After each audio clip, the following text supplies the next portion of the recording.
Beleza, pessoal? Uma boa noite a todos, os colegas, alunos que estão presentes aí. Vamos iniciar, então, a nossa aula do curso Questões Práticas da Legislação Ambiental e da Gestão Pública em Empreendimentos de Engenharia. Nós temos o nosso conteúdo, que está dividido em 5 módulos. O primeiro, Engenharia e Direito, Relação e Mercado. Módulo 2, Desenvolvimento Sustentável, que nós já tivemos a primeira aula na semana passada, do capítulo 1. O módulo 3, que é Gestão de Obras Públicas, Projeto de Licitação, Licenciamento Ambiental, Fiscalização e Prestação de Contas. Módulo 4, que é Engenharia Ambiental, Aplicação das Leis Ambientais através da Engenharia Ambiental, que, como prometido na última aula, nós iremos introduzir ele, fazendo aí uma mesclagem a respeito do módulo 2 e do módulo 4, né? Sempre fazendo essa interconexão entre as duas, porque a gente já começa a fazer o nosso curso promovendo essa dinâmica cada vez mais prática desse nosso conteúdo. Então, hoje nós já vamos começar, então, a adentrar na parte prática do módulo 4. E o módulo 5, que é o meio ambiente no planejamento urbano, que é um módulo também muito interessante e importante aí para selar as ideias aí desse curso. Ok? Então, nós temos aí no capítulo 1 o licenciamento ambiental. Nós já vamos entrar, então, nas questões relativas de como ocorre o licenciamento ambiental no estado de Minas Gerais. As referências bibliográficas dessa aula, né, é de Anderson Aguilar, que faz parte do Sistema Estadual de Meio Ambiente e Recursos Hídricos, né, na sua apresentação sobre regularização ambiental, com ênfase aí na deliberação normativa Copan 217/2017. Está disponível aí no site do meioambiente.mg.gov.br. Para aqueles que quiserem também, no final da apresentação, serão disponibilizados vários sites para poder auxiliar vocês aí durante a prática profissional. Bom, galera, vamos começar então falando do que é o SISEMA, que é o Sistema Estadual de Meio Ambiente do nosso querido estado de Minas Gerais. Todos os órgãos de auxílio que participam dos autos autorizativos ambientais, eles estão relacionados aí embaixo para vocês terem conhecimento, nesse gráfico aí. Nós temos o Instituto Estadual de Florestas, responsável aí pela Agenda Verde do Estado de Minas Gerais. Nós temos a FEAM, que é a Fundação Estadual do Meio Ambiente, responsável pela Agenda Marrom. O IGAM, Instituto Mineiro de Gestão das Águas, pela Agenda Azul. E a Polícia Ambiental de Minas Gerais, responsável pela fiscalização ambiental por meio da sua Polícia Ambiental. Para aqueles que quiserem conhecer quais são as estruturas que compõem cada uma dessas instituições públicas de licenciamento e de fiscalização, com exceção da Polícia Ambiental, está aqui relacionado os decretos estaduais que organizam cada uma dessas instituições aqui relacionadas, né? Basta vocês acessarem lá para poder ter conhecimento. Ali vocês vão encontrar subsecretarias, vocês vão encontrar suprans, vocês vão encontrar os comitês. Então, tudo vai estar organizado dentro desse decreto. É bom estar sempre atualizando essas informações, porque sempre, principalmente quando há transições no governo do Estado, essas instituições elas possuem os seus organogramas alterados, bem como as suas funções para atender às expectativas políticas daquele novo gestor. Então, essas são as publicações mais atuais relativas ao tema. Trazer para vocês aqui, para aqueles que trabalham já com licenciamento ambiental ou já tiveram em algum momento contato com a matéria, já ouviu falar das superintendências regionais ambientais, conhecidas aí como SUPRANs. Aqueles que são de Governador Valadares conhecem, inclusive, o prédio ali na Ilha dos Araújos, que é responsável, então, por receber e realizar as análises dos processos de licenciamento ambiental. Então, são várias SUPRANs que são divididas aí no território do estado de Minas Gerais. Nós estamos aqui no leste mineiro, né, que, no caso, a SUPRAN dessa regional leste mineiro, ela se encontra em Governador Valadares. Então, para todos aqueles profissionais, tanto engenheiros quanto formados em direito, que quiserem trabalhar na área ambiental, você já tem aí que moram, né, no caso, em Governador Valadares, tem uma facilidade de ter acesso aos fiscais que realizam essas análises, aliás, aos servidores que realizam essas análises, e pode, inclusive, marcar visitas ao superintendente, né, aos diretores técnicos, para poder discutir o andamento do processo e realizar essas diligências, geralmente, trazem bons frutos aí no caminhar dos processos ambientais. Tal possibilidade é furtada daqueles que não estão aqui na cidade, né? Precisam se deslocar. Mas aí, mais para frente, eu vou apresentar para vocês que hoje essa divisão aqui, ela já não cria mais nenhum tipo de barreira física, até porque nós temos os processos, pelo menos no estado, já quase 100% informatizados. Nós vamos falar também adiante sobre a municipalização dos processos ambientais e discutir um pouco com vocês também as impressões com relação a essa conduta. Por um lado, traz celeridade, por outro lado, também pode ser percebido um pequeno retrocesso, mas aí eu falo com vocês mais adiante. Então, vamos falar a respeito das principais normas ambientais. Aqui eu quis trazer para vocês algo mais sintético possível e de uma forma muito fácil de entender como que essas legislações elas derivam a partir dos instrumentos federais. Então, no caso, nós temos aí essas leis mães que, para todos os advogados e profissionais ambientalistas, precisam ter aí sempre ao alcance para consulta. Nós temos aí a Lei 6.938, de 1981, que dispõe sobre a Política Nacional de Meio Ambiente, seus fins e mecanismos de formulação e aplicação, e dá outras providências. E, a partir desta lei,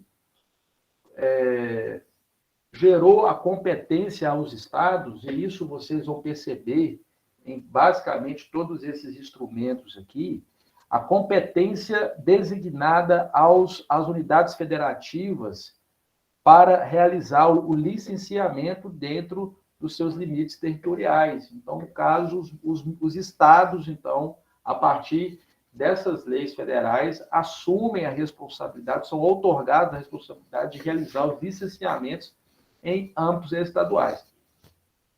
Então, nós temos aqui todas essas condições. A partir dessa lei federal, foi, então, promulgada a Lei Estadual número 21.972 de 2016, que vai dispor, então, sobre o Sistema Estadual de Meio Ambiente, o SISEMA, e dá outras providências.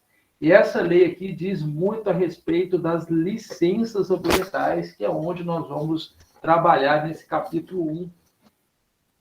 Ao lado desse quadro, nós temos, então, aí a Agenda Azul, no qual a Lei 9.433 de 97, a lei federal, no caso, instituiu a Política Nacional de Recursos Hídricos e criou o Sistema Nacional de Gerenciamento de Recursos Hídricos. Através dela, o Estado de Minas Gerais recebera, então, ao passo, a outorga do licenciamento de toda a bacia hídrica do Estado de Minas Gerais, bem como as determinações de outorga e utilização de recursos hídricos, promulgou a sua lei estadual, 13.199, e dispôs, então, sobre a política estadual de recursos hídricos e da outras providências. Aqui vocês vão conseguir, nesse instrumento, ter acesso à criação das responsabilidades ao IGAM, dos comitês, das unidades regionais que lidam com cada bacia, e esse tópico aqui nós não iremos abordar ele hoje.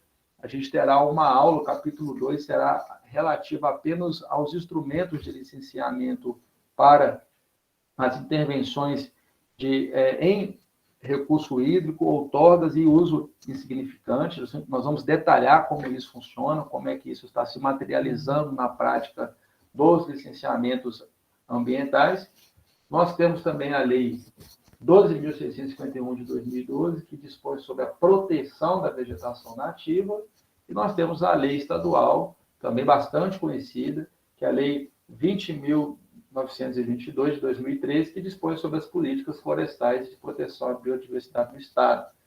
Então, se tratando das autorizações para intervenção ambiental. Então, no caso, nós vamos ver muito essas duas legislações aqui, esses dois eixos, trabalhando muito em sintonia, muito em consonância.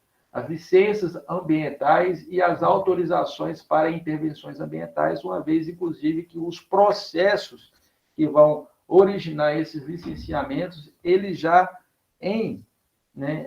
na grande maioria dos casos, ele já existe essa inter-relação entre eles. Por existir uma grande inter-relação entre essas duas áreas, há também uma grande confusão entre as responsabilidades que são atribuídas ao Instituto Estadual de Florestas e à FEAM, no caso, dentro do CISEMA. No caso, esses processos de licenciamento, há, por diversas vezes, a dúvida: eu vou fazer esse licenciamento no IEF ou eu vou fazer isso na SUPRAM? Está muito baixo? Vocês estão achando o áudio baixo, João?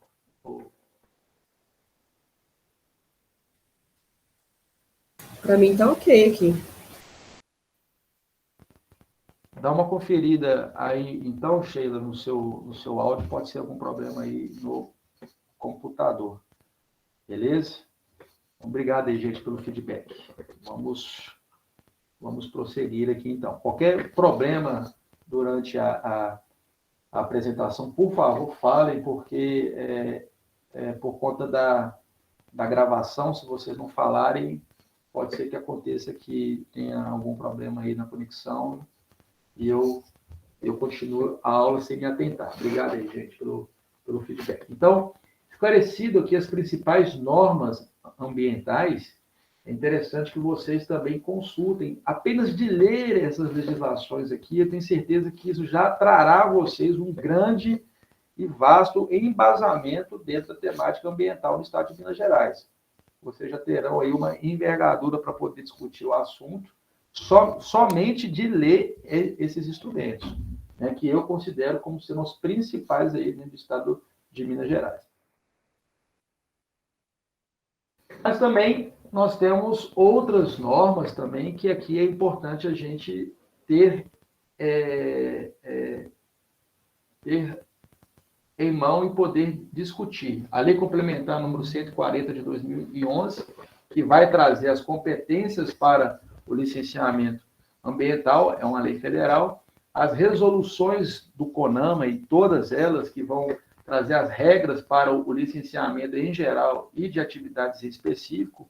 Então, quando você pesquisa lá no painel do Ministério do Meio Ambiente, você consulta as resoluções CONAMA, essas resoluções elas vão trazer alterações que vão impactar em todos os instrumentos de licenciamento dos estados. Então, o Conselho Nacional de Meio Ambiente, ele vai ditar as regras do licenciamento em escala nacional. Então, é importante nós estar sempre consultando essas legislações, mas quem precisa estar sempre antenado a essas alterações são, de fato, a não ser que você realize licenciamentos juntamente com o Ministério do Meio Ambiente, que são, no caso, aqueles empreendimentos que eles vão ter uma área de impacto ambiental, uma área superior a 2 estados. Então, muitas vezes, nesses casos, quando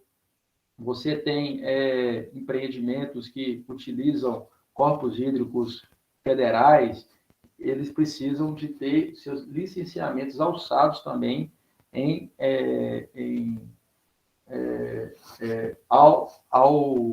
a análise da União, no caso. Certo?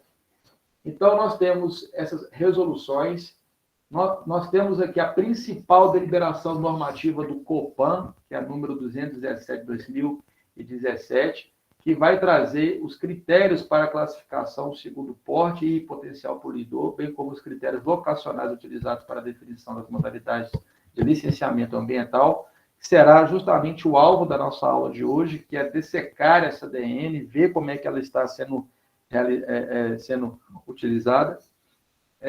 Nós temos também o decreto estadual 47383 de 2018, que vai trazer as normas para licenciamento, infrações, penalidades e fiscalização ambiental. Conselho vocês também a estarem dando uma olhada nisso aqui, principalmente os advogados que realizam defesas administrativas ou até judiciais para crimes ambientais, porque aqui você vai encontrar relacionado toda a tipologia de crimes ambientais que podem ser lavrados pela autoridade policial ou pela fiscalização da SEMAD. Arthur, eu acho que o seu áudio está desligado. Meu áudio está desligado? Eu escuto bem. Para mim também tá tudo ok. Também estou escutando. Pessoal, todo mundo está ouvindo bem? Quem não está escutando? Quem está tendo problema aí com o som? Eu realmente fico preocupado, porque se não estiver captando som na apresentação, aí pode ser algum problema. Mas como a grande maioria aí está escutando bem, acho que nós não vamos ter problema com a gravação, não.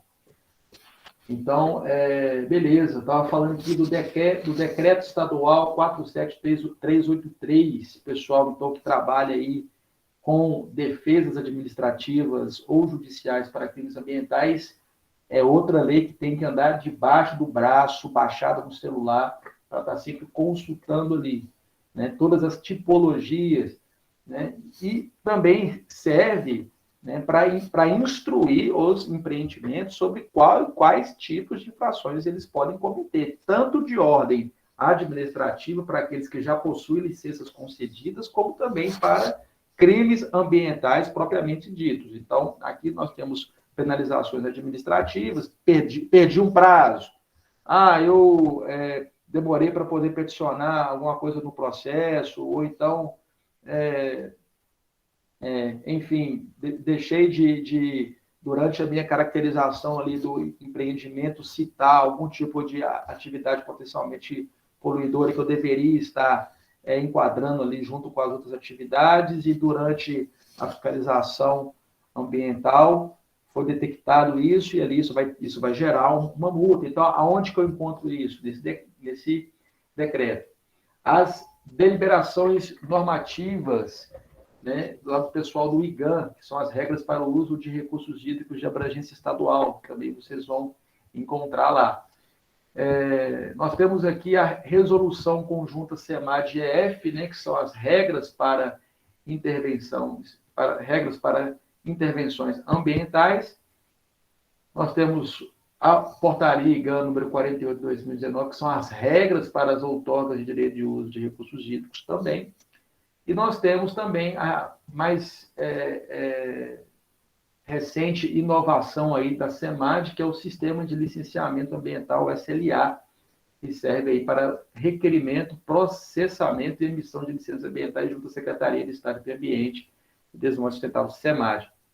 Então, nós temos aqui esses sistemas, né, que esse SLA, ele está aí sendo desenvolvido através do portal de serviços ISEMA, chamado Ecosistemas, onde você tem todas as funções aí, outrora, que eram necessários realizar de forma física. Você já tem um portal digital informatizado para isso, e no qual as grandes maiorias dos serviços que são realizados aí pela FEAM, pela SEMAD, pelo IEF e pelo CISEMA, você tem de fácil acesso.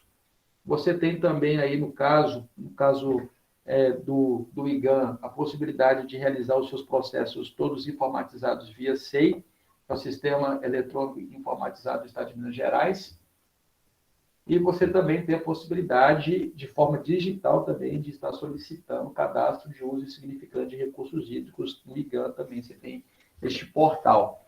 Porém, esse curso ele não vai abordar como realizar esses cadastramentos e como trabalhar nessas plataformas. Isso já vai avançar para uma área muito prática, que será, então, abordada em outro curso, eu vou começar no dia 9 de agosto, segunda-feira, pela Universidade Vale do Rio Doce. Nesse curso, que ele é específico para engenheiros que desejam trabalhar com licenciamento ambiental, nós vamos discutir os manuais de utilização de cada um desses sistemas e aprender como é que a gente operacionaliza essas informações por lá.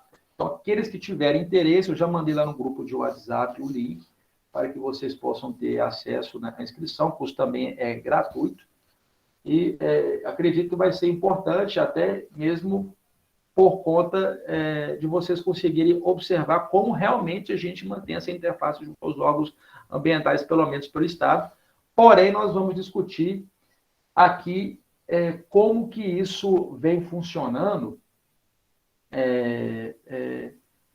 de uma forma talvez não tão prática, né? Talvez não abrindo o portal, escrevendo, mas como isso funciona, como que os instrumentos legais eles são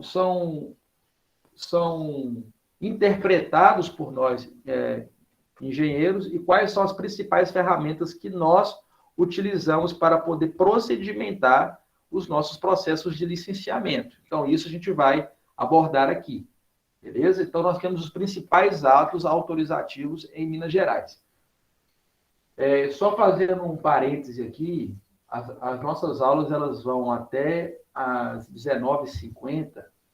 Eu vou avançar com a apresentação até esse horário, a gente vai dar uma pausa de 10 minutos para tomar uma água e depois, aonde eu parar, eu não vou dar prosseguimento, eu já vou entrar na parte prática. Eu vou abrir uma outra tela aqui para a gente poder discutir como que nós realizamos a instrumentalização dessas análises, né? Aí nós vamos fazer uma análise de um empreendimento. Os outros 50 minutos que nós teremos da aula de hoje, eu vou mostrar para vocês como é que nós realizamos essas análises, ok? Então, vamos lá. Parte teórica aqui. Quais são os principais atos autorizativos em Minas Gerais? Nós temos as licenças ambientais, que é o quê? É quando empreendimentos com as mais variadas atividades, não necessariamente empresas, podem ser empreendimentos públicos, que nós caracterizamos como atividades. As atividades que precisam ser licenciadas, elas passam por um rito processual que nós chamamos de licenciamento ambiental. Então, isso é um ato autorizativo que existe em Minas Gerais. Nós temos as autorizações para intervenção ambiental, que aí nós chamamos AIA e DAIA. Qual que é a diferença? Autorização para intervenção ambiental, ela vai estar vinculada ao processo de licenciamento da atividade. Então, se a sua atividade irá resultar em uma intervenção ambiental, você irá instruir um processo de autorização para intervenção ambiental ligado ao seu processo de licenciamento. Agora, digamos que você não precisa ou não está passando por nenhum processo ambiental, porém você precisa de realizar uma intervenção ambiental, aí você vai solicitar um documento autorizativo para essa intervenção ambiental. Então, isso é tratado de forma isolada. Vamos dar algum exemplo disso. Você tem uma propriedade rural no qual você precisa fazer uma supressão. No caso, você não exerce nenhuma atividade ou você não está dentro dos limites da DN 217 para passar por um processo de licenciamento. Você está caracterizado ali como um não passível de licenciamento. E você precisa suprimir um conjunto de árvores. Então, você não vai passar por nenhum processo de licença ambiental. Aonde você vai procurar? Nesse caso, como você não está em nenhum processo de licenciamento, você vai procurar o IEF. E é lá que você vai instruir hoje o seu procedimento para se obter um documento autorizativo para intervenção ambiental. Agora, se você está em um processo de licenciamento, você vai procurar a SUPRAM, dentro desse processo, dentro dessa instrução, você vai indicar que ali haverá uma intervenção ambiental, com supressão ou sem supressão, você vai qualificar isso dentro do seu processo. nós temos também as outorgas de direito de uso de recursos hídricos, né, que são divididos aí em cadastramentos de travessia, você tem as outorgas, né, de uso, os cadastramentos de uso insignificante, as outorgas de uso, então isso é desenvolvido hoje pelo IGAM. Vocês não estão acompanhando, pode ficar tranquilos que mais à frente isso vai ficar muito claro para vocês, como é que isso é realizado. Então, vamos lá. O que é, então, licenciamento ambiental? É o procedimento administrativo pelo qual o órgão ambiental competente licencia a localização, instalação, ampliação e a operação de empreendimentos e atividade utilizadora de recursos ambientais, consideradas efetiva ou potencialmente poluidoras ou daquelas que, sob qualquer forma, possam causar degradação ambiental, considerando as disposições legais e regulamentares e as normas técnicas aplicadas ao caso. A obtenção de licença ambiental não exclui a necessidade de outras licenças legalmente exigíveis, redação da CONAMA 237 de 1997. Então, essa é a definição para licenciamento ambiental.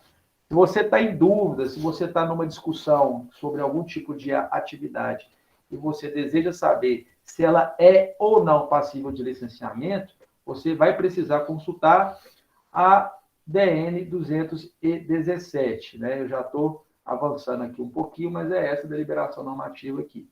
Mas antes disso, vamos falar a respeito do impacto local e municipalização do licenciamento, que é um assunto muito importante para a gente poder discutir, principalmente na hora de determinar a jurisdição do licenciamento. Quem será responsável por licenciar? Então, eu preciso que vocês entendam quais são os fatores preponderantes na análise de qual será o local que vocês vão recorrer para licenciar dada atividade. As competências previstas da Lei Complementar 140 de 2011, que dá essa atribuição para os estados, porém, nós temos a delegação de competência de licenciamento do Estado-município, né, mediante convênio de cooperação técnica, que foi, no caso, determinada pelo Decreto 46937 de 2016. O que significa isso aqui? O Estado ele estava sobrecarregado de processos de licenciamento, com muitas queixas de morosidade, e ele, através desse decreto, permitiu o convênio de cooperação técnico-administrativa com os municípios, para que os municípios possam também licenciar as atividades no âmbito municipal. O que é fator necessário para análise para saber se a atividade ela pode ser licenciada por um município ou não? Primeiro, ela tem que estar listada na DN Copan 213, que são as tipologias de atividade atribuídas ao licenciamento ambiental municipal e definição de impacto ambiental local. Então, lá vai estar relacionada lá vão estar relacionadas as atividades que são passíveis de serem licenciadas por municípios, ok? E outra, para ser licenciada pelo município, a área do empreendimento diretamente afetada e a área de influência direta tem que estar localizada em apenas um município. Então, se está dentro de um único município, está dentro da DN 213, ela poderá, então, ser licenciada por esse município, desde que este município, a prefeitura desse município, no caso, tenha realizado um acordo de cooperação técnica com o Estado para poder licenciar. Arthur, mas como é que eu descubro se o meu município ou se o município do meu cliente, aonde ele tem o seu empreendimento, possui esse acordo de cooperação técnica? No site da SEMAD, que é meioambiente.mg.gov.br, lá você encontra uma lista de 12 municípios que atualmente possuem acordo de cooperação técnica com o Estado. Ok? Beleza. Aí nós temos a DN Copan 219, que ela alterou a 213 em função da alteração da ADN 217, que, como alguns devem saber, substituiu a ADN 74, né?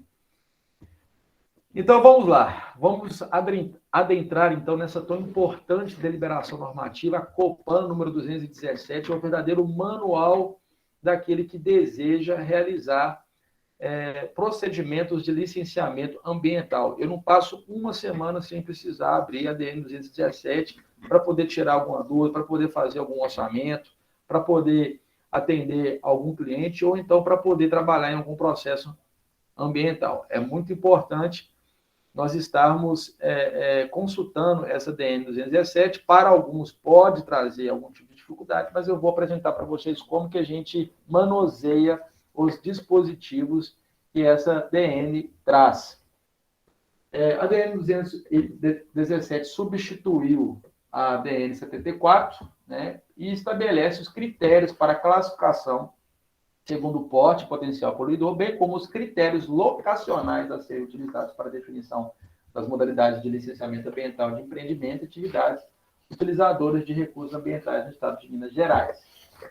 Nós temos também o decreto estadual 4.47383, que eu já citei aqui, né, que estabelece as normas para licenciamento ambiental, tipifica e classifica as infrações à norma de proteção ao meio ambiente. Então, se você deseja trabalhar com licenciamento ambiental e precisa ter um conhecimento mínimo a respeito desse assunto, você tem que passar por uma leitura desses dois instrumentos, né? Tanto essa ADN 217 quanto o decreto estadual que tipifica e classifica as infrações e as normas de proteção ao meio ambiente. Okay? Então, vamos lá. A ADN 217, ela apresenta as atividades, né, que são passíveis de licenciamento ambiental. Ela vai listar essas atividades em 6 grupos, 1, 2, 3, 4, 5, 6, 7 grupos, né, de A a G, e traz as tipologias dessas atividades, a classificação da classe 1 até a classe 6. Então, a gente tem atividades minerárias, indústria metalúrgica, indústria química, indústria alimentícia, atividade de infraestrutura, gerenciamento de resíduos e serviços, atividades agrosilvipastoris. Ok? Quando você abrir a sua DN 217, você vai se deparar com esse quadrozinho aqui, que vai dizer respeito à classificação de atividades de empreendimentos. Então, você vai ter aqui nesse campo superior o potencial poluidor geral da atividade, que vai estar descrito no texto da deliberação normativa, bem como o seu porte. Para a definição do porte, a DN, para cada atividade relacionada nas diferentes tipologias que eu apresentei anteriormente, você vai ter ali os índices para definição da capacidade daquele empreendimento, que pode ser tanto tamanho como capacidade de produção. Você vai ter lá, por exemplo, eu sou uma indústria metalúrgica e eu desenvolvo atividade de galvanoplastia e eu vou passar pelo meu por um processo de licenciamento. Mais à frente eu vou trazer um exemplo, mas só antecipando aqui para vocês. A primeira análise que você vai fazer, para essa atividade, qual que é o potencial poluidor dela? Então, isso já está ali taxativo. Você vai ter, olha, para essa atividade específica, o potencial poluidor dele é médio, é M. Mas qual que é o porte desse empreendimento? Vai estar lá descrito em vários tipos, geralmente são 3, né? Ou você produz de 150 a 300 toneladas, você é de pequeno porte.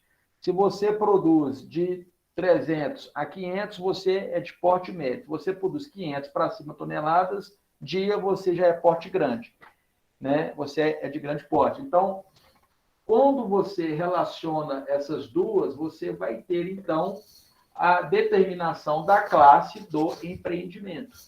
Então, se no caso ele é de grande porte e ele tem um médio potencial poluidor, a classe desse empreendimento aqui é a 4. Espero ter ficado claro aí para vocês.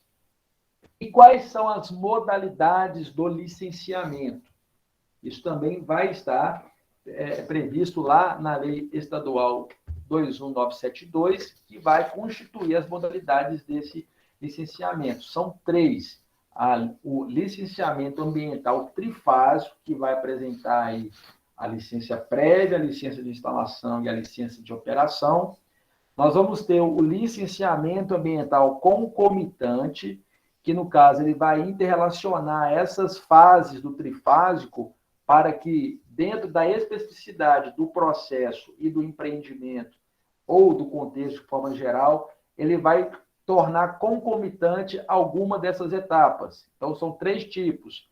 Você pode ter o LAC, né, ou LAC 1, que aí, no caso, você vai ter as 3 fases sendo realizadas concomitante, ou seja, em um processo único. A licença prévia, a licença de instalação e a licença de operação, ela é emitida em um único ato.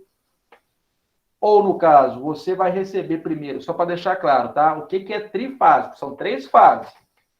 Para os licenciamentos ambientais trifásicos, primeiro você solicita a licença prévia. Concedida a licença prévia, você entra com a solicitação para a licença de instalação. Depois que a licença de instalação está emitida, você vai fazer a solicitação da licença de operação. Ok? Então, isso é o trifásico. Entretanto, nessa fase concomitante, você pode solicitar que, entre essas fases do trifásico, que você consiga solicitar que as licenças sejam emitidas conjuntamente, concomitante. Ok? Então, são 3 tipos. As 3 juntas, a LP mais a LI juntas, e posteriormente a LO. Para novos empreendimentos, este aqui é um dos mais comuns, que é, no caso, o LAC2 ou LAC2. Você primeiro entra com pedido de licença prévia e de instalação concomitante. Após a instalação, você solicita a licença de operação, que geralmente é acompanhado por uma vistoria nas instalações daquele empreendimento para visualizar o atendimento das condicionantes que foram impostas na licença de instalação. Beleza? Gente, está aberto a pergunta. Se alguém tiver alguma dúvida, tá? Pode colocar no chat aí que a gente vai responder. Ok? E nós temos o licenciamento ambiental simplificado. Tá? Então, essas 3 fases são as modalidades de licenciamento ambiental no estado de Minas Gerais, que estão definidas pela Lei Estadual 21972 de 2016. Então, como que eu vou definir a minha modalidade de licitação? Beleza? Como é que eu defino essa modalidade de licitação?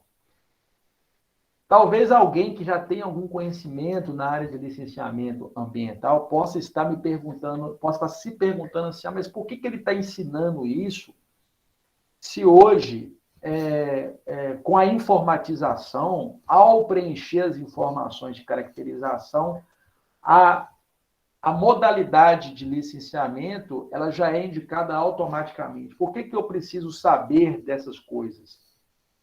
Você precisa conhecer as ferramentas para, caso você receba algum tipo de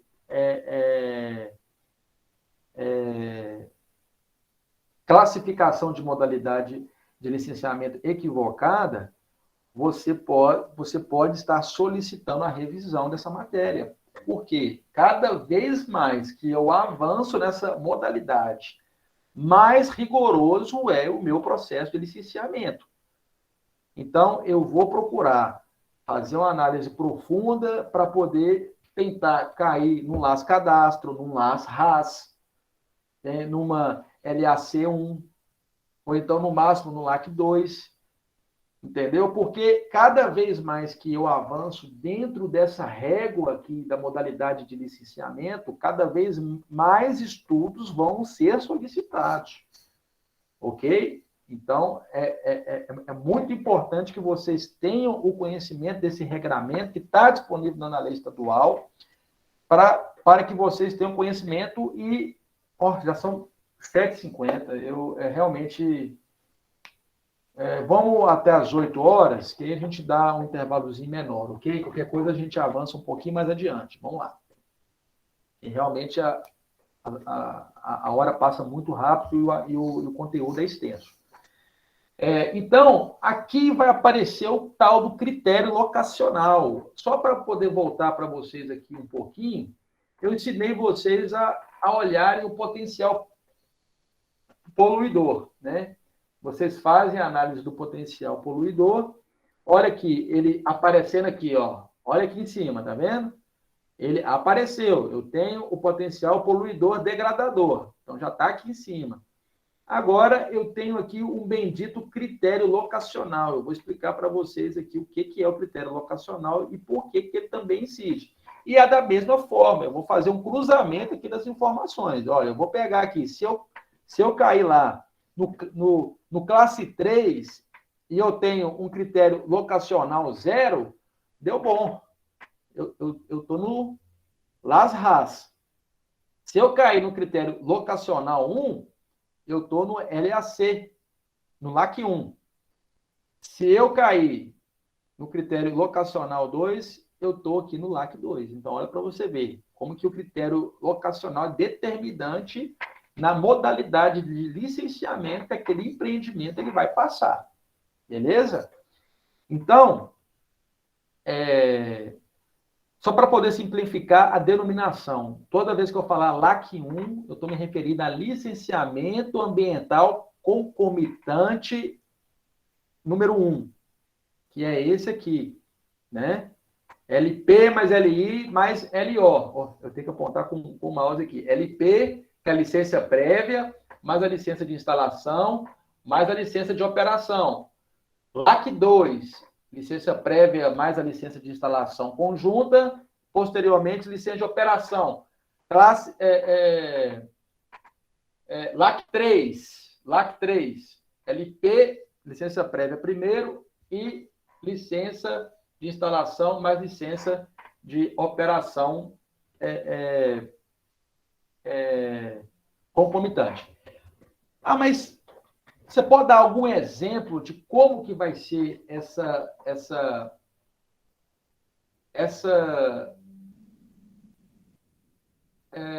solicitação de concomitância aqui? Perfeitamente. Olha, recentemente, um cliente meu foi classificado como um Las Ras, ele foi classificado como um Las Ras. Entretanto, eu poderia, né, ter entrado aqui num licenciamento ambiental simplificado, né, um LAS normal e tudo mais, porém eu solicitei para poder fazer uma concomitância. Por quê? Porque o meu cliente, ele queria ter a garantia de que a licença prévia estava emitida, né? No caso, eu entrei com uma LAC 2 aqui, uma LP mais LI. Ele queria ter a garantia que a licença prévia e a licença de instalação seria expedida antes até mesmo de solicitar a abertura da filial, né? Então, ele quer, olha, eu quero só receber a licença de instalação, porque aí eu vou ter um tempo para poder cumprir essas condicionantes, né, de instalação, eu vou terminar o meu empreendimento com calma dentro daquele período ali, e quando eu for iniciar a minha operação, aí é que eu quero entrar com o pedido da licença de operação. Ok, né? Você poderia ter solicitado as 3, mas você está querendo fazer dessa forma, vamos prosseguir assim.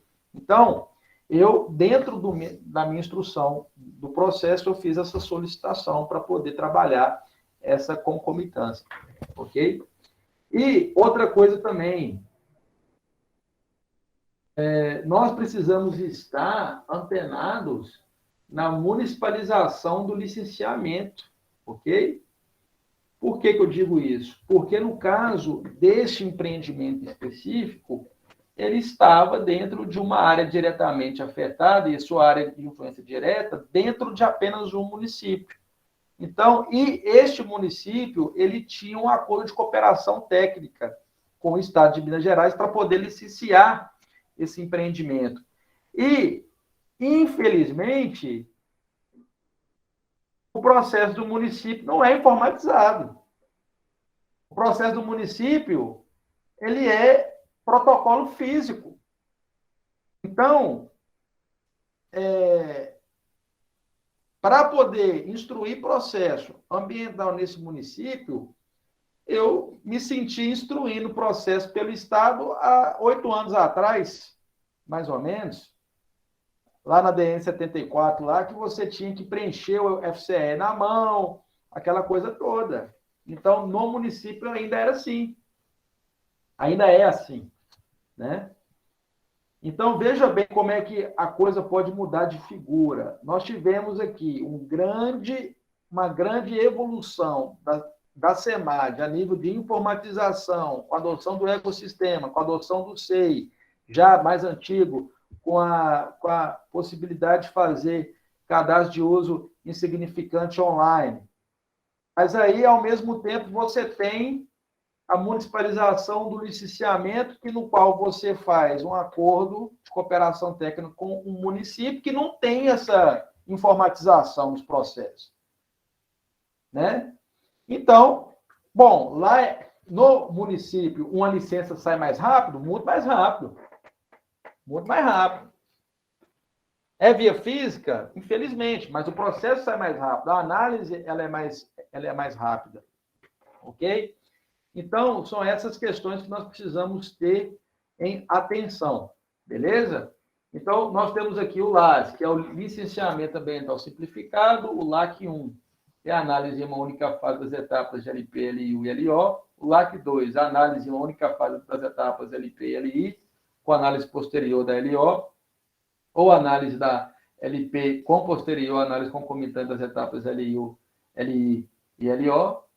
O LAT, que é o Licenciamento Ambiental Trifásico, o LAT, né? E aqui a observação, que a licença de instalação e a licença de operação poderão ser concedidas de forma concomitante quando a instalação implicar na operação do empreendimento, independentemente do seu enquadramento. Então, isso também tem que ser apresentado via uma justificativa técnica. Quando eu instalar o meu empreendimento, ele já vai começar a operar automaticamente. Eu não tenho como aguardar vocês, né? Digamos que você está se referindo a uma barragem, a uma linha de transmissão, algum tipo de obra de infraestrutura, que, no caso, essas duas fases elas vão ser solicitadas de forma concomitante, porque você não tem condição de separar elas. Aí você tem que justificar isso tecnicamente, né? Ele vai te dar essa licença de instalação e já vai trazer todas as condicionantes da operação para essa licença de instalação também. Isso não necessariamente vai implicar numa vistoria prévia para a sua operação, mas vai permitir ao órgão fazer essa vistoria a qualquer momento. Beleza? Olha, eu preciso muito falar dos critérios locacionais para a gente poder entrar nos nossos exemplos aqui. Então, eu vou avançar um pouquinho aqui o horário e daqui a pouco eu faço a pausa, ok? Vamos falar, então, dos critérios locacionais. Os critérios locacionais de enquadramento, eles vão se referir à relevância e acessibilidade dos componentes ambientais. Eles vão ser atribuídos de peso 1 ou 2 e sendo solicitados estudos específicos para cada um deles. O peso 0 será atribuído à atividade ou empreendimento que não se enquadra em nenhum dos critérios locacionais previstos. Na ocorrência de interferência de atividade ou empreendimento em mais de um critério locacional, deverá ser considerado aquele de maior peso para fins de modalidade, mas serão exigidos estudos específicos para todos os critérios incidentes, tanto de peso 1. Caso algum critério tenha sido omitido pelo empreendedor para fins de modalidade do empreendimento análise, deverá ser emitida a reorientação do processo, ou seja, a importância de você saber realizar o correto enquadramento dos critérios locacionais do seu empreendimento. E eu vou explicar para vocês mais à frente como é que a gente vai fazer isso, ok? E é importante observar que se o empreendimento inicialmente quadrado na classe 1, na DN Corpan, e, portanto, sujeito ao listamento na modalidade de laço cadastro, tiver incidência de qualquer critério locacional de peso 2, deverá ser listado na modalidade de laço raso, aquilo que eu falei com vocês aqui, ó. Beleza? Então, vamos lá. Quais são os critérios locacionais de enquadramento? Isso você acha lá na DM 217, ok? Localização prevista em unidade de conservação e proteção integrada nas hipóteses previstas da lei, peso 2. Então, se o seu empreendimento estiver dentro de unidade de conservação, você tem peso 2, critério locacional. Supressão de vegetação nativa e áreas prioritárias para conservação, considerada de importância biológica extrema ou especial, exceto aves isoladas, peso 2 também. E aqui você vai ter uma série de critérios locacionais, olha, áreas designadas como sítios Ramsar. Se você está realizando captação de água superficial em área de conflito por uso de recursos hídricos, se você está realizando seu empreendimento em uma área de grau alto ou muito alto de potencialidade de ocorrência de cavidades, né? Então, são vários fatores. Também temos os fatores de restrição ou vedação, que estão também contidos na tabela 5 do anexo único da DNCOPAN, né, que eles não conferem peso, eles não vão somar aqui no critério locacional, porém podem restringir completamente aquela instalação do empreendimento naquela localidade, né? Então, assim, tem são os casos no quais você pode realizar atividades de restrição ou vedação, eles têm todas as suas ressalvas em lei. Então, não adianta você querer fazer algum tipo de edificação em uma área que exige uma restrição, ou existe algum fator de restrição ou vedação, sem que você apresente as ressalvas, né, que vão te possibilitar realizar essas intervenções. Aí, no caso, por exemplo, são vários, mas no caso, por exemplo, da área de preservação permanente, está aqui na Lei Estadual número 2922, de 2013, está dizendo que é vedada a intervenção e a supressão nos termos especificados, ressalvados, ou os casos legalmente permitidos. Então, se você vai edificar, você precisa consultar quais são as possibilidades de você fazer intervenção em área de preservação permanente, né? Que é utilidade pública, interesse social e baixo impacto. Se o seu empreendimento ele não está enquadrado em nenhum dos incisos do interesse social, da utilidade pública ou baixo impacto, você não vai fazer esse empreendimento ali. Então, isso que é restrição ou vedação. Você tem todos esses fatores aqui. Por exemplo, área de segurança aeroportuária, né, que a gente conhece como a ASA. É restrito o uso e ocupação em função da natureza atrativa de fauna na área circular do território de um ou mais municípios, definida a partir do centro geométrico da maior pista do aeródromo ou do aeródromo militar, com 20 quilômetros de raio. Então, isso assusta muito, porque se você pegar a régua do Google Earth e colocar no eixo do aeródromo do seu município, por exemplo, ou do município que você quer licenciar uma atividade, e jogar 20 quilômetros, você vai provavelmente ocupar o município todo. Pelo menos a área urbana toda você vai.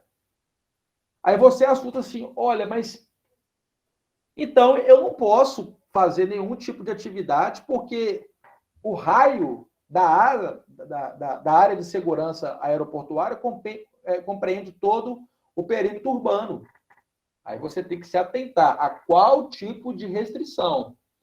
Restrito o uso e ocupação em função da natureza atrativa de fauna.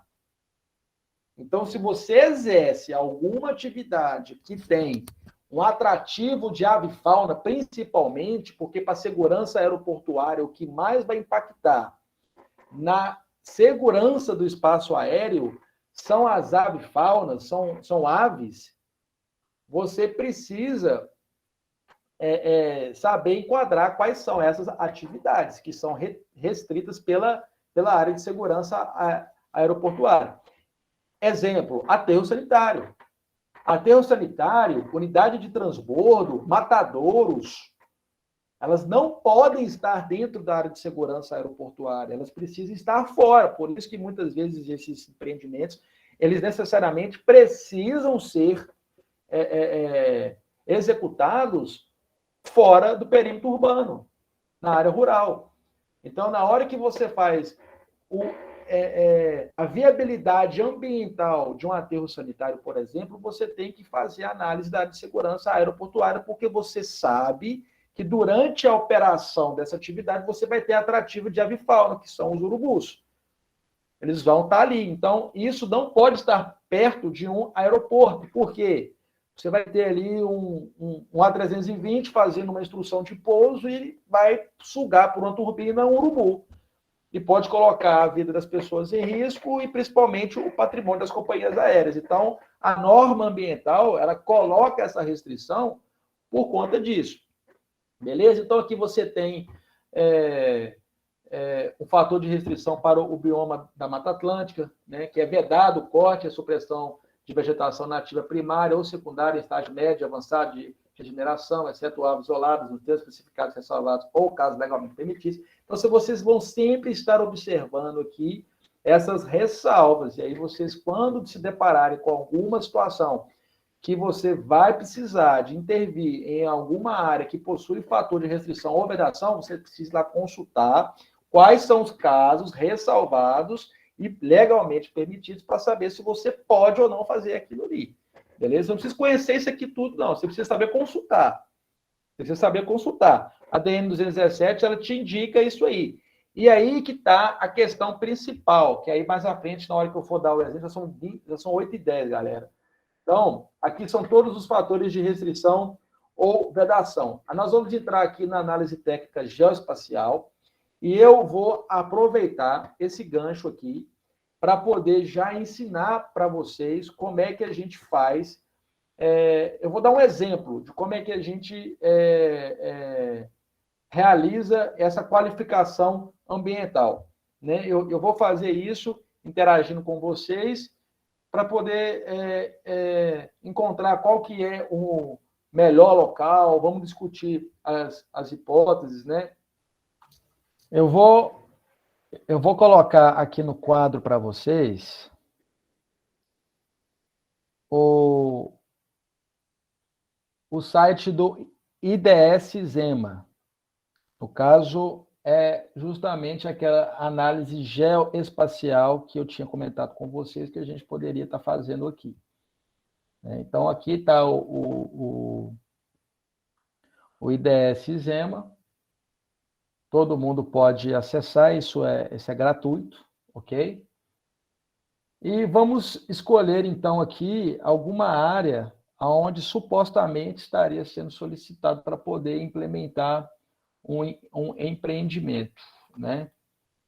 Essa aqui é a cidade de Governador Valadares, para quem não conhece. Nós temos um problema aqui muito sério com relação à questão do Rio Doce. A cidade ela é construída em volta do rio. Nós temos diversos empreendimentos executados em área de preservação permanente, né? Como vocês podem ver aqui. E nós temos, então, diversos tipos de solicitações de intervenção em área de APP. No caso, por exemplo, eu tenho aqui uma margem. Vamos ver se eu pego aqui uma linha aqui, ó. Eu tenho aqui 500 metros, né?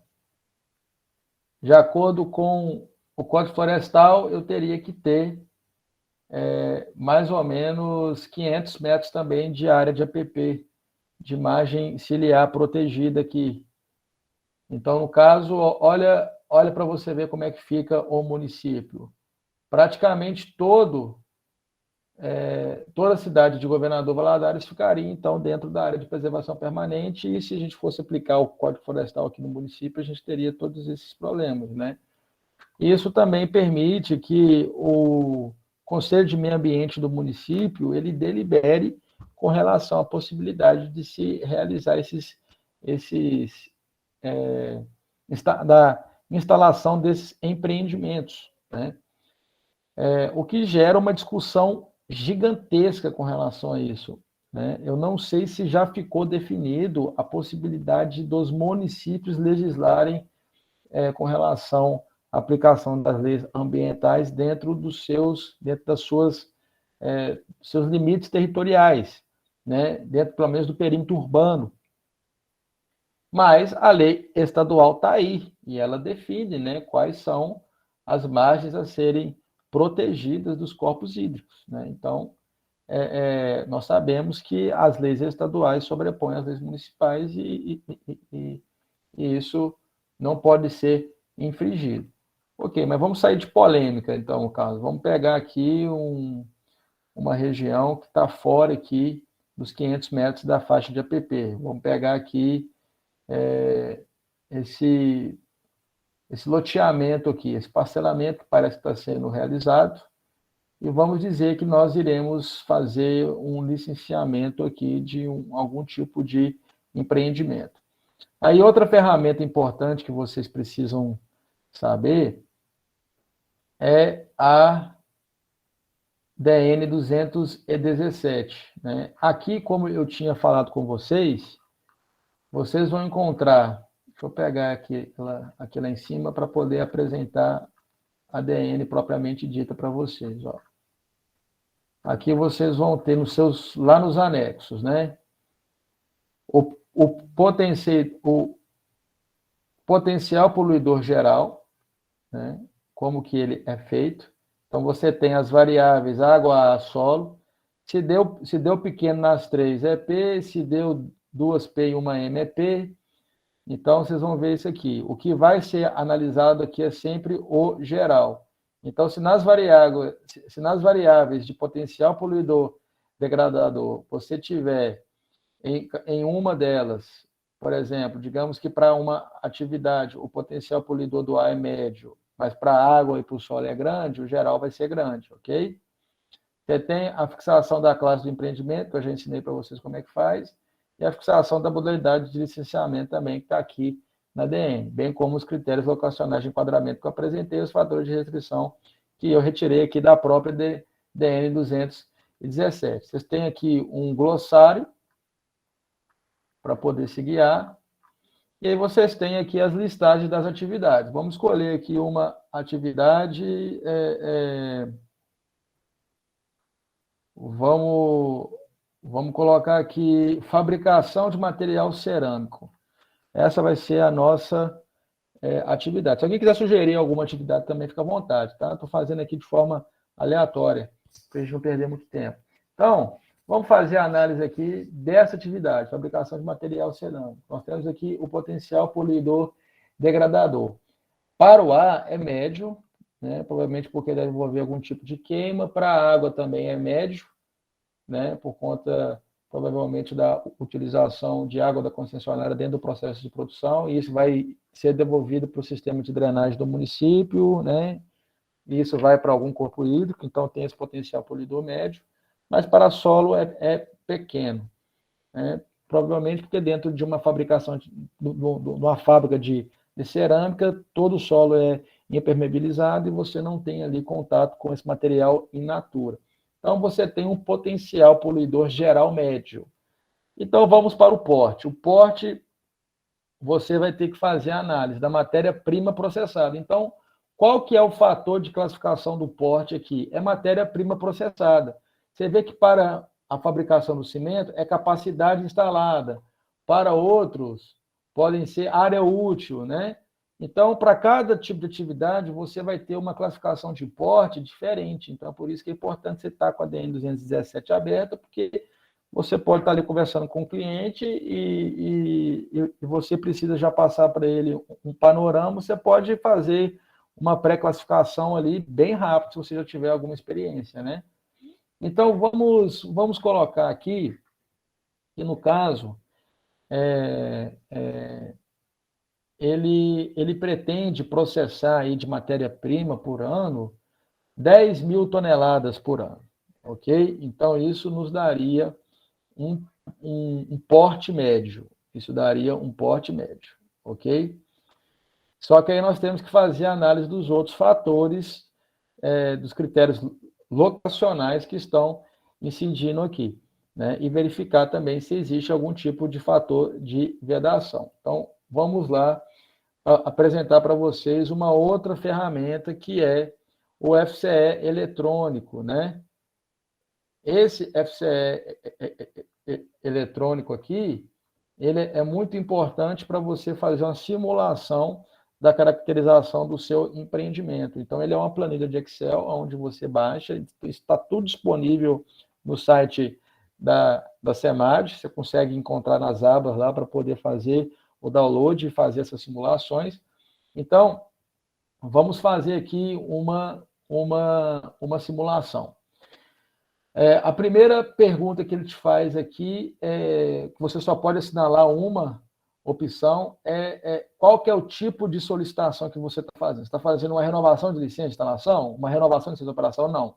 Está fazendo uma licença corretiva para operação em razão de vencimento da licença, de operação anterior, ou em razão de perda de prazo para renovação automática?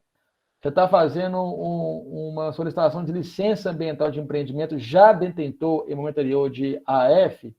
Está fazendo a solicitação de licença prévia ou licença de instalação? Está fazendo a solicitação de licença para ampliação de empreendimento ou nova solicitação? Está fazendo, então, uma nova solicitação, né?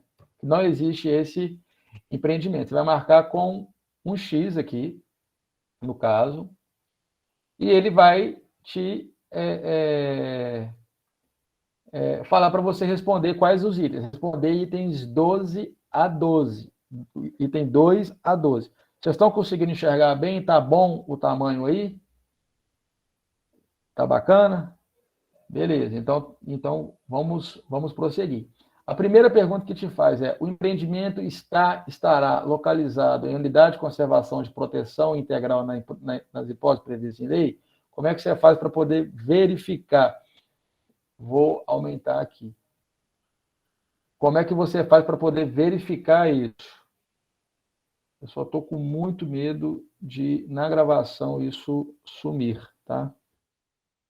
Na aula magna, quando a gente foi olhar a gravação, não tinha mais a apresentação, ela tinha desaparecido, ficava somente eu falando.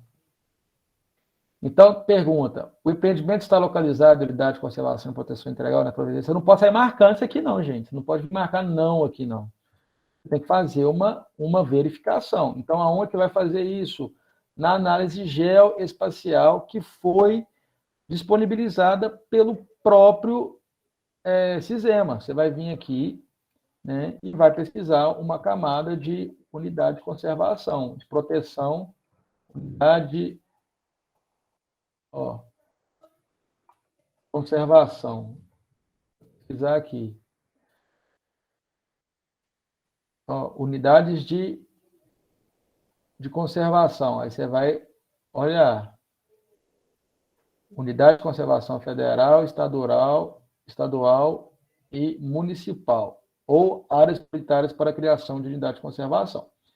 Quando você dá um zoom, né, um zoom out no mapa, você vê aonde estão cadastradas essas unidades de conservação aqui, ó, né? Então, o nosso empreendimento que está aqui,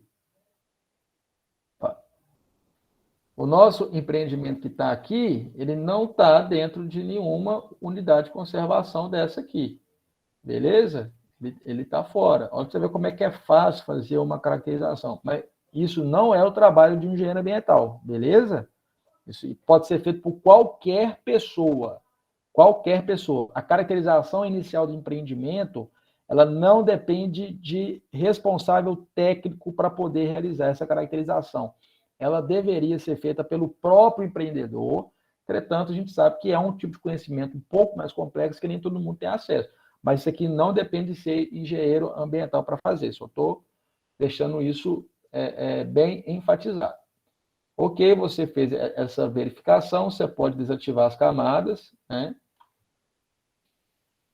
Aí, se você estiver fazendo um procedimento de licenciamento de verdade, você vai ter que vir montando esses mapas.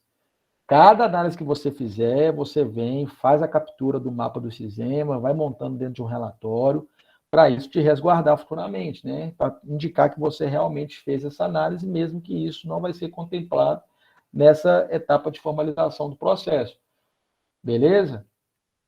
Então, aí você vai lá no seu FCE eletrônico e você vai marcar que não. Segundo, o empreendimento estará localizado na zona de amortecimento de unidade de conservação. Então, vamos lá novamente. Zona de amortecimento.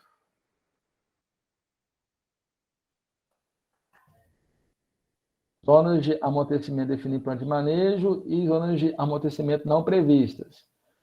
Olha aqui aonde que vem a zona de amortecimento do Pico do Bituruna. Ela vem até aqui embaixo. Ó, nós escapamos por pouco aqui, mas a gente não está incluído, ok? Não estamos incluídos também. Só que aqui, veja bem, aqui tá se referindo na zona de amortecimento da unidade de conservação ou na faixa de 3 quilômetros do seu entorno, quando não houver zona de amortecimento estabelecida por plano de manejo. Excluídas as áreas urbanas. Excluídas as áreas urbanas é a palavra de ordem aqui dessa análise. Porque ela não está definida no plano de manejo, mas a zona de amortecimento, aqui, se ela tiver dentro do perímetro urbano, que no caso aqui está, se é local, fruto de parcelamento, de loteamento, ele está dentro do perímetro urbano, ele foi aprovado, o projeto geométrico foi aprovado, então vai ser alterada a lei que define o perímetro urbano para poder englobar aquele loteamento ali, né? Então, se esse empreendimento ele está dentro do perímetro urbano, qual que é a pegadinha aqui?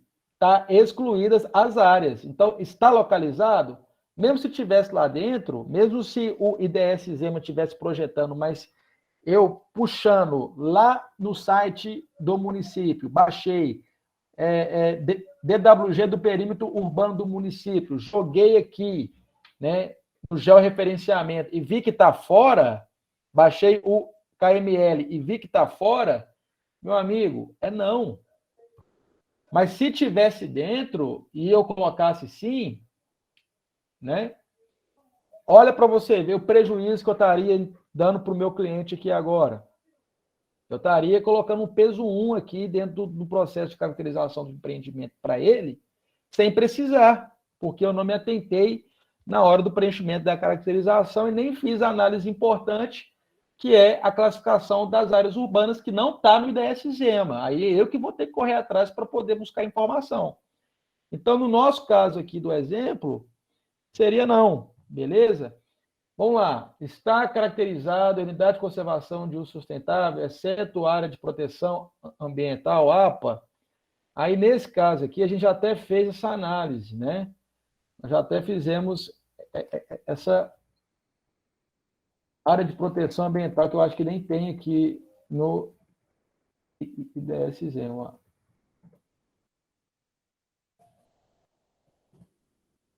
Aqui, ó, área de proteção especial.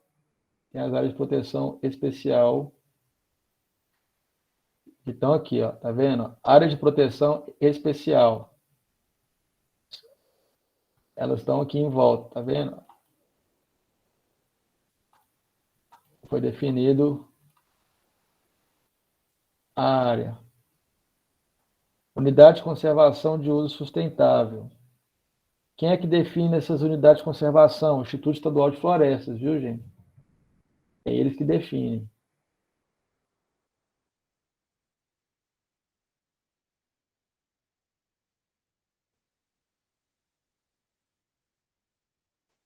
Ó. Então, essa é essa a análise que nós fizemos aqui. Beleza?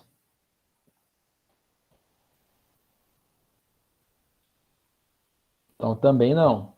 Vamos para o próximo. O município estará localizado em área de proteção ambiental, em uma APA.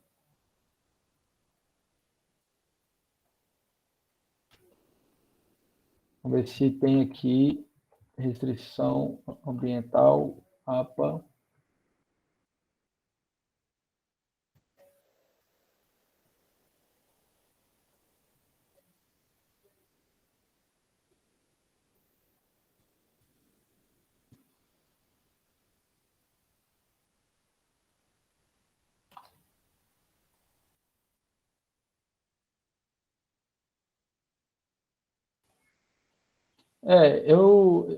eu tenho que certificar se a APA que está se referindo lá no FCS seria essa área de proteção especial aqui. Eu tenho a impressão que não é a mesma coisa, né? A área de proteção especial e a área de proteção ambiental. Elas têm algumas diferenças, talvez sensíveis, mas elas podem ter algumas diferenças. Ou IDE não está apresentando.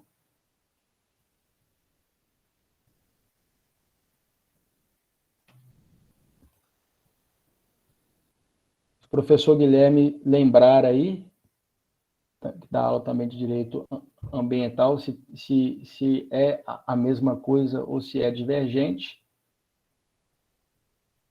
mas eu vou considerar aqui sendo a mesma coisa, a APA aqui, beleza? Então, também está fora. Está pedindo para poder informar o nome, né? Então, provavelmente seria uma espécie de unidade de conservação, né? Depois a gente pode estar pesquisando isso aí. Vamos lá para as reservas de biosfera.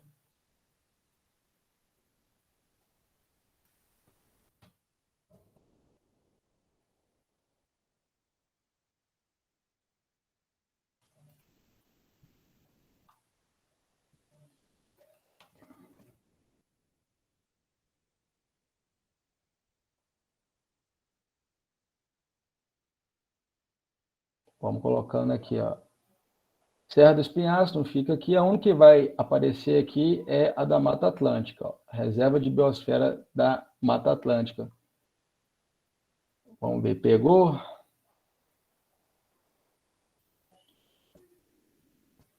Não, também está fora, né? Nós estamos aqui, né? A reserva da Mata Atlântica veio até aqui. Ah, mas e se fosse aqui? Novamente você vai encontrar a mesma ressalva, né? Excluídas as áreas urbanas. Então a gente está na área urbana, também seria não. Vamos para a gente avançar. Corredor ecológico formalmente constituído. Aí deixa eu desativar essa camada aqui. Tem como também eu reduzir essa opacidade para deixar mais menos sólido, né? Deixar mais transparente.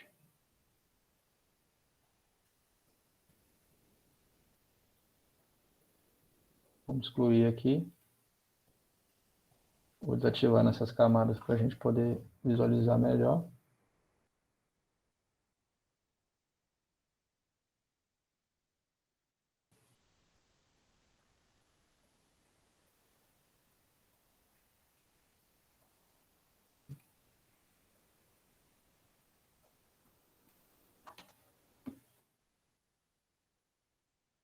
Estou fazendo bem rápido, viu, gente? Mas essa análise aqui tem que ser feita com bastante cuidado, ok? Corredores ecológicos. Então, vamos ver aqui onde nós temos corredores ecológicos no estado. Ó, aqui a gente tem corredor ecológico, né? Beleza? Só para a gente ver. Então, naturalmente a gente está fora. Depois de um tempo, você começa a fazer essas análises bem mais rápidas, porque você já sabe que não tem. Mas é sempre bom estar verificando, né? Se vai ter algum tipo de alteração. Sítios Ramsar.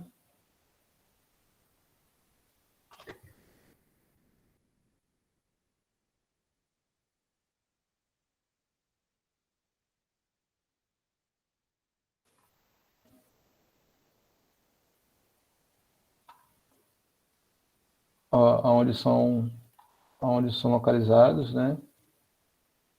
Esses sítios.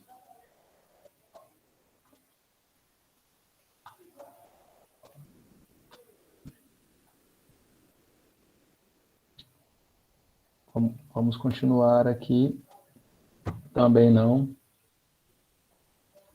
Curso d'água está localizado a montante de trecho de curso água enquadrado como sendo de classe especial.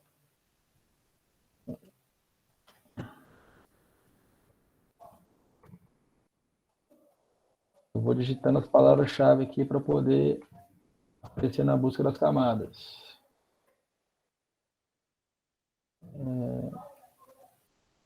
Aqui, área de drenagem a montante de cursos de água de classe especial. Olha onde que estão localizados aqui. O que quer dizer montante? Quer dizer anterior, né? Que está atrás, jusante na frente. Beleza? Então, também nós não estamos. Beleza? Vamos lá.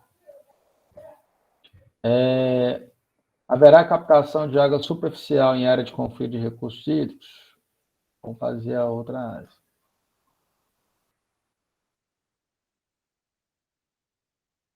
Área de conflito. Área de conflito para recursos hídricos. Quais são as áreas de conflito? Aqui tem uma, aqui tem outra. Né? As áreas de conflito aqui mais na região norte do estado, né? Já entrando aqui no Nordeste, nós temos regiões mais secas. Né? Então, aqui a gente já tem essa caracterização. Também não é o nosso caso aqui em Governador Valadares. Então, vamos lá também colocar esse fator de restrição.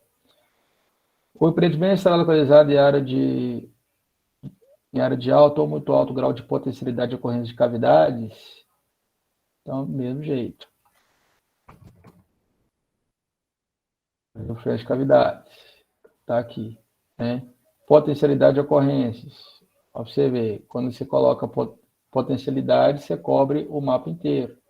Mas olha aqui a legenda. Nós temos aqui uma baixa, né, ó, um grau de baixa probabilidade, de uma baixa potencialidade de ocorrência. Aí, se você vê um mapa desse, muitas vezes você pode entender que você precisa marcar que sim, mas aqui só está solicitando em área de alto ou muito alto grau de potencialidade de ocorrência de cavidade. Então, nós vamos marcar que não, porque nós estamos em grau baixo, ok? O empreendimento e seu entorno de 250 metros estão ou estarão em área totalmente urbanizada. Nesse caso aqui, o entorno do nosso empreendimento, vamos sinalizar aqui, ele não está numa área totalmente urbanizada, ok? Então, a gente vai marcar aqui que não. Que não. Beleza? Mas isso aqui não era um critério locacional, né? Então, não gerou nenhum peso, né? Então, vamos lá. Se não, atividade de empreendimento terá impacto real ou potencial sobre qualidades naturais subterrâneas que estejam localizadas em sua área diretamente afetada ou no seu entorno de 250 metros? Também não, a gente já fez a análise. Haverá supressão de vegetação? Ali não, né? No caso, a gente está analisando um local aqui que você percebe pela imagem de satélite, mas que também não vai furtar a necessidade de uma visita em loco, né? Que a gente está se espelhando aqui por imagem de satélite, está indicando que não vai haver supressão de vegetação. Entendeu? Então, se sim, aqui a gente não precisa responder. Se não, haverá supressão de vegetação haverá supressão de vegetação? Não. Se sim, a intervenção... Não, beleza, aqui a gente pula, né? Item 11. Se não, no item 11.1, haverá supressão. Aqui, beleza. Aqui a gente, como não haverá supressão, a gente não responde esses outros itens. Beleza?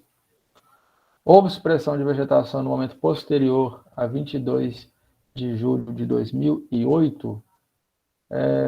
Você pode fazer uma análise de satélite através do Google Earth para poder verificar, mas se você não tiver uma informação precisa, mas vamos considerar aqui que não houve, né, nenhuma supressão de vegetação apenas para essa simulação, né? Se sim, também, vamos ver, posterior, não muda muita coisa, não. Aliás, digamos que houve, né? Vamos fazer o seguinte, ó. Como aqui se tratava de um loteamento aprovado, vamos dizer que havia algumas espécies arbóreas aqui, que nesse caso Então, houve. Se sim, então houve de forma posterior, digamos que esse loteamento era posterior a 2008. Essa intervenção se encontrava regularizada, se foi aprovado o projeto geométrico, provavelmente você tinha essas intervenções sendo realizadas pelo município e aprovadas pelo CODEMA. Então, sim. Aqui você vai, se não, você continua, beleza, que você já tem o seu fator locacional resultante. No nosso caso aqui era 0, beleza? Então, aí nós vamos para os fatores de restrição ou vedação. Haverá intervenção em risco de preservação permanente, que se enquadre e tal? Não haverá. O empreendimento terá impacto em terra indígena, tal, não se aplica, no caso, né? Ah, tá, área de segurança aeroportuária. Vamos lá no IDS-ZEMA. Lembrando que todos esses, eu estou passando um pouco mais rápido aqui, porque a gente tem conhecimento que não tem, né, nessas regiões, mas você tem condição de pesquisar aqui, ó, restrição ambiental, raios de terra indígena, raios de restrição quilombola, vamos colocar aqui segurança, área de segurança aeroportuária. Nossa Senhora, e agora, hein? Olha aqui a nossa área de segurança, né? Ó, aqui você tem, ó, os raios de segurança, militar, público, privado, né? Ó, olha aqui aonde tem impacto das terras quilombolas, tá vendo? Aproveitamentos hidrelétricos, dutos, empreendimentos pontuais, né? Já tem todas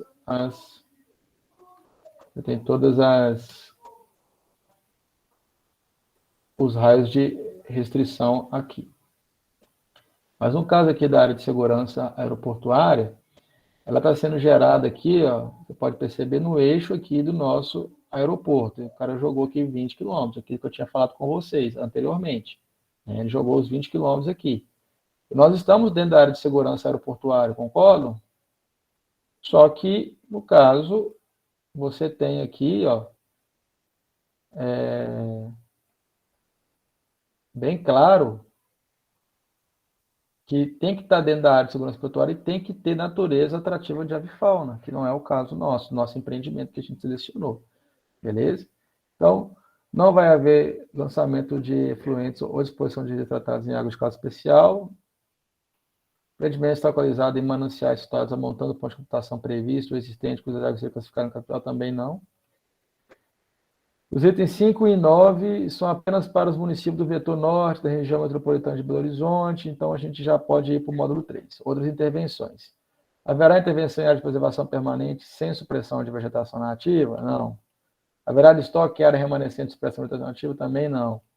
Haverá manejo sustentável de vegetação nativa? Também não, que não é o alvo da nossa atividade. Haverá aproveitamento de material lenhoso? Se não tem supressão, não tem aproveitamento. Houve intervenção em reserva legal no momento posterior a 22 de julho de 2008, aí você precisa fazer uma verificação maior se foi feita aí já entra na questão imobiliária, né? Daquela gleba ali de área rural que virou esse loteamento, para poder ver se tinha ali averbado alguma reserva legal posterior a 22 de julho de 2008, geralmente para loteamento. Obviamente, isso já vai ter sido analisado pelo Departamento de Controle Urbano do município, então, necessariamente, não vai haver. Então, se sim foi efetuada a recomposição da reserva legal, então, aqui a gente não responde. Houve intervenção em área de preservação permanente posterior a 22 de julho de 2008? Também não. Se sim, e tal. O empreendimento faz para uso ou intervenção em recurso hídrico? Também não. Então, aí vamos para o passo 3, onde a gente vai colocar a nossa atividade aqui. Então, aí nós vamos ter que ir lá na deliberação. Qual que nós escolhemos? Foi essa aqui, né? B141, fabricação de material cerâmico. Então, nós vamos vir cá nós vamos selecionar B1, 4.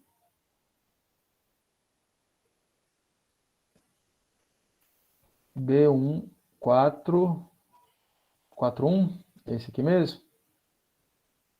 Isso, B1, 41, fabricação de material cerâmico.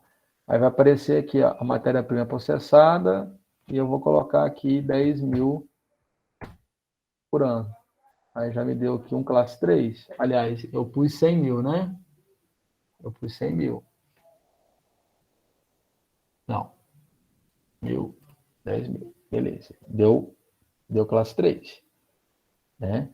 Será que é isso mesmo? Será que ele fez certo aqui? Vamos ver.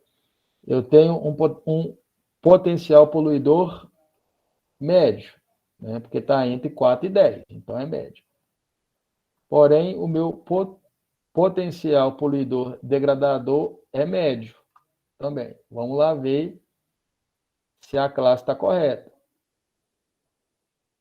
Se a classe está correta.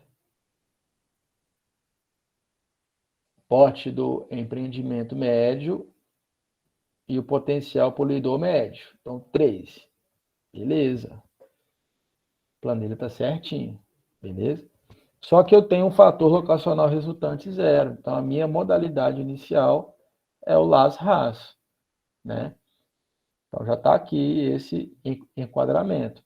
A atividade principal a ser licenciada se enquadra em alguma situação a seguir? Ampliação de aeroporto? Não. Vamos lá. Recaptação ou repotenciação de pequenas centrais hidrelétricas? Não. Pular para 2.3. Trata-se de processo com obrigatoriedade de instrução com EIA-RIMA? Não. Não é fábrica de açúcar. Não é aterro sanitário. Né? Pode colocar até não aqui. Ó. Não. Não. Pertence ao grupo G, em área superior a 1.000 hectares, não. Lavra a céu aberto na minério de ferro, não. Sem impedimento de utilidade pública, realizar coadução primária e secundária em estágio avançado de regeneração de bioma atlântica, também não. Ser atividade minerária, também não. Está localizado em área de vulnerabilidade natural muito alta e alta no vetor norte, não.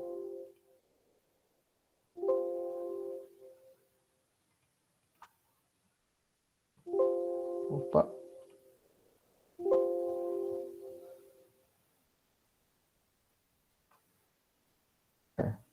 Está dando um errozinho nessa planilha aqui. Vou continuar, ver se vai dar algum problema. Atividade principal a ser licenciada é a instalação de sistema de abastecimento aéreo de combustíveis, capacidade total de 15 metros cúbicos, também não. Fase do objeto de requerimento, no caso a gente está no projeto, né, ainda. Houve concomitância das fases anteriores no licenciamento, no caso não se aplica, que é uma nova solicitação, né? Caso a atividade principal seja licenciada pertence ao código E, responda: o empreendimento possui potencial para afetar a visibilidade da área tombada na Serra do Curral, também não. Então está aqui, né? Tá preenchido. Você tem aqui essa modalidade resultante, que é o LAS-RAS. Você já fez essa caracterização e, portanto, você vai preencher ela. Né? No caso, quando você for instruir o processo em definitivo, sendo à mão ou sendo de forma digital, você vai precisar de prestar essas informações aqui no processo de licenciamento do Estado de Minas Gerais, em qualquer município que você for. Né? Isso aí, no caso, é o cumprimento da DN 217 e tem que ser seguido pelos municípios que tiverem atividades sendo licenciadas. Ok? Então, a partir também dessa instrução que vai ser gerado o formulário de orientação básica para poder dizer quais são os estudos que vão ser necessários para esse tipo de empreendimento. Né? Aí já está dando aqui o nosso horário, mas na próxima aula aqui também tem é um exemplo. A gente vai falar um pouquinho das fases do licenciamento e prazos de validade e os principais estudos que são exigidos. E aqui sim entram os engenheiros ambientais, né? Na licença prévia, nós temos o relatório de controle ambiental, na licença de instalação, nós temos o PCA e o PRAD, na licença de operação, nós temos o RADA e vários outros processos, né, e relatórios que são feitos aqui na operação, é o relatório ambiental de desempenho, né, ambiental que aquele empreendimento está tendo. Então, são coisas que nós não vamos estar aprofundando aqui com relação a essas questões, né? Posso estar trazendo para vocês alguns exemplos, mas aqueles que tiverem interesse de conhecer melhor esses produtos, aí o curso que nós vamos fazer lá na Univale, a gente pode aprofundar um pouco mais, porque vai ser uma questão mais técnica aí do nosso curso. Beleza? Tem como aumentar um pouco? Bom, eu não consigo, Bárbara, se bem que já tem um tempinho que você falou, agora que eu abri o chat aqui para poder ver, mas depois eu posso ver um setup melhor de áudio, né? Se estiver muito baixo mesmo. Então aqui a gente tem várias outras coisas para poder falar ainda sobre a ADN 217. Nós temos os sites importantes aqui que a gente sempre faz questão de estar destacando para vocês. Ah, tá, a letra. Beleza. Então, vamos lá, né? Saber se vocês têm alguma dúvida aí a respeito da aula que foi ministrada. Não? Tá tudo certo? A gente já está chegando às 9 horas já, tá bom?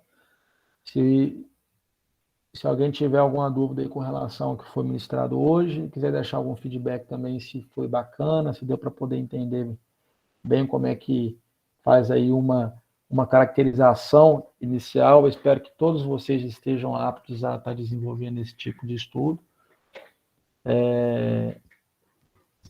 Isso qualifica vocês a estarem discutindo isso com os clientes, né? Vocês podem estar fazendo uma análise preliminar, fácil, de forma assertiva também, utilizando análise geoespacial pública fornecida aí pelo CISEMA.